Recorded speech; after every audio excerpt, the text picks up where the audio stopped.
Hey everybody, welcome to our potting class or our winter greens class. We are so glad that you can join us. This is just hard times, and so we are happy to help you get some different things made for the holidays for decorations. So we're going to make a winter porch planter today. Now really the only thing that you need would be your mask, but if you're at home, don't feel like you have to wear it unless you're with other people. And you will also need a pair of snips. So these are the snips that I use outside, and I use these to clip my hydrangeas and my little bushes. So you will need a pair of those. Everything else comes in the kit. So you will get a pot with dry soil. What you're going to need to do with your dry pot is go ahead and water it until it gets through the bottom of the pot, just like we tell you when you're doing your other things in the springtime. Should I do that inside? Well, no. You want to either do it in the sink, or you might want to try and do it outside. And what I would suggest is that you usually probably do about 2 gallons of water. Come through, pour one on, come through and pour the second one on. That's why I have the newspaper sitting under here, because I'm a pretty messy person, so I want to make sure that I'm not going to get water all over the place. Does the temperature of the water matter? The temperature of the water does not matter. So just pour it on there, and you want to keep this soil moist all through the season, because that's how your cut greens, your fresh cut greens, are going to be able to last the longest for you. So in your kit, you have a pine cone, you have a beautifully made bow by me, and you have assorted greens. So what I want to show you is all the greens are different. Every kit is different. These greens are all cut from my family's farm. They were fresh. They were just cut last week. You won't find anything fresher. So we have different types of greens. So what I like to do is just sort of spread my greens out so I can see the length of them, of the different kinds. As I said, every piece is a little bit different, but we like to just spread out what we have. And I can see that I have some different beautiful greens here. So I have some spruce, I have some juniper, I have some pine, I actually have some taxus or some yew that is a real special thing. May or may not be available next year or even later on in the year, but we had it, so we like to share it. So what I wanted to share with you then is, this is some juniper, this is some other spruce, okay? What I want to share with you is we're just going to put this pot together. So I like to have the soil sort of tamped down. If you're more comfortable wearing gloves, you can wear gloves, either your gardening gloves outside or a pair of latex gloves, because the stuff is pretty prickly and it also is sappy, and so you'll want to either wash your hands later on with an oil-based product like a Gooby Gone, or even alcohol will help, just dries you out a little bit more. So what I'm going to do is I'm going to start with my yew right here. And it's always important to keep a fresh cut, and you want to do a fairly deep insertion. Sometimes you got to really shake it. I like to keep the little parts because I think that it really helps add and fill in. So I'm going to do it this way and start that tall, and I think that's tall enough for me. I don't really need to go any taller. Sometimes when you have a piece and you can see right here where it's cut, I like to cut that little piece out just to make it look a little more I guess just a little more finished, a little more tailored. So I'm going to put that piece right here, and I'm going to do this third piece right here. So you always like to start sort of kind of in the middle with your taller stuff. Now, I'm not a real symmetrical person, but I'm going to make it symmetrical for you.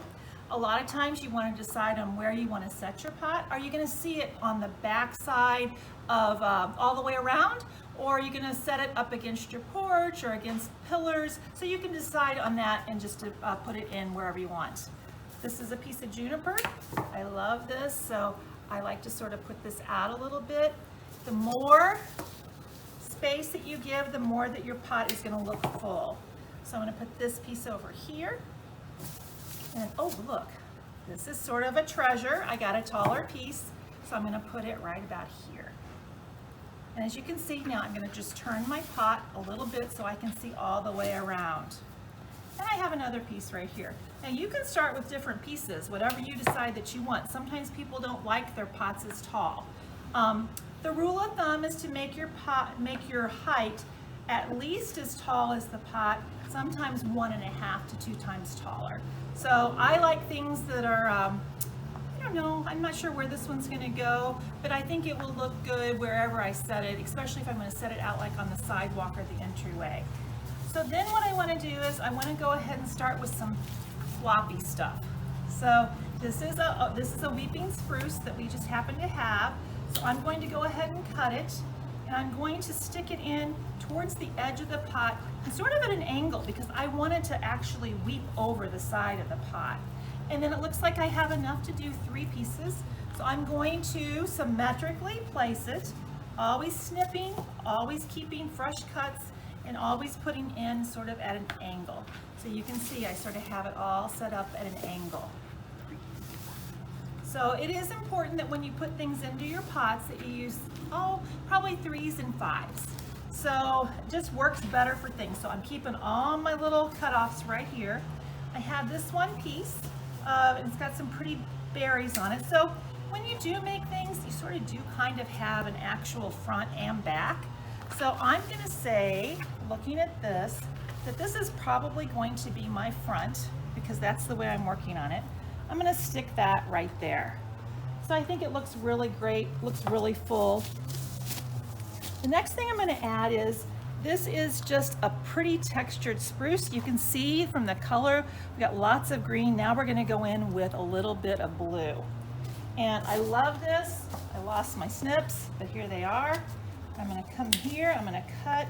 And sometimes I like to just cut a little bit of this off, just so I have a fresh insert into the pot. So I'm going to put it in just like this. And then I'm gonna save this piece. I've got plenty of this to put in. We like to make sure that your bundles are nice and full. So you will receive probably a little bit of extra greens that you can use in different places. And you see I stuck it around on the side. And then I'm gonna go ahead, even though it was freshly cut last week, you still wanna give it a fresh cut. So as you can see, my pot's coming up, it's pretty full. I still think I like this for my front. So I am going to go ahead and cut some of this off. I don't like all of these little things on here, but I like to take a few of them off. And sometimes I just like to put it in.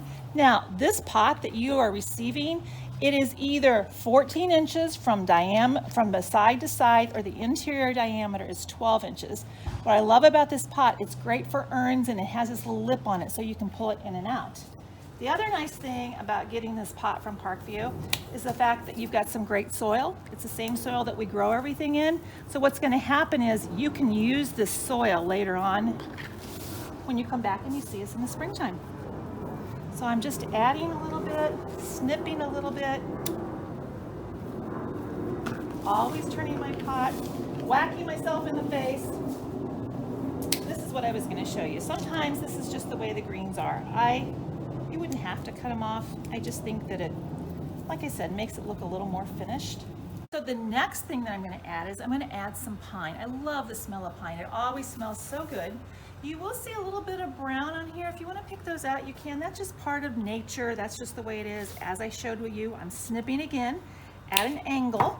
And you want to do that because the fresh cut allows the moisture to draw up through the soil. And it's very, very important that you keep your soil moist entirely all the way through the season so your greens stay fresh. I'm going to add a little bit of height right there. Always going to keep my little pieces. And then I am just going to continue to cut and place. I'm going to turn this around for you so you can see. I've got a few more pieces. Now when you're cutting, I've got this big long piece, too long for me, so I'm going to cut right at a joint. And then I'm going to go ahead and place that towards the back. What's a joint? A joint is where the actual stems come out, and you can see. So for example, on this one, I would cut it right there. And that way we have the joint cut. And then that doesn't waste any of your stem. So if you need the extra stem for length, you can. So we want to add, always turning, always adding.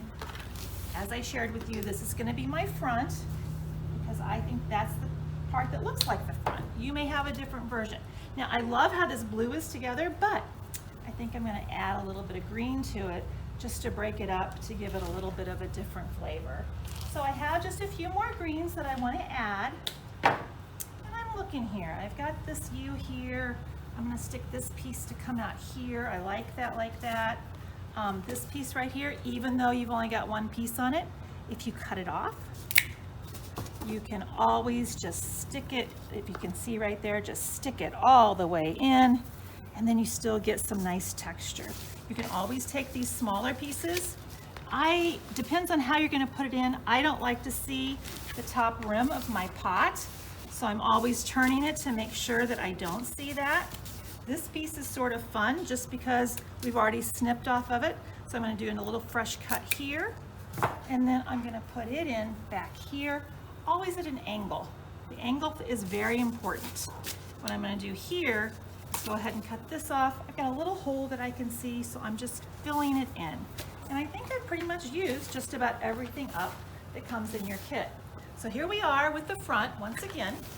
And what comes with your kit is you get a bow, and it is on a little stick, and you want to fluff your bow. So I always like to make sure that you put your fingers in, you bend it down. It's a nice wired ribbon. It's a weatherproof ribbon that will be pretty outside.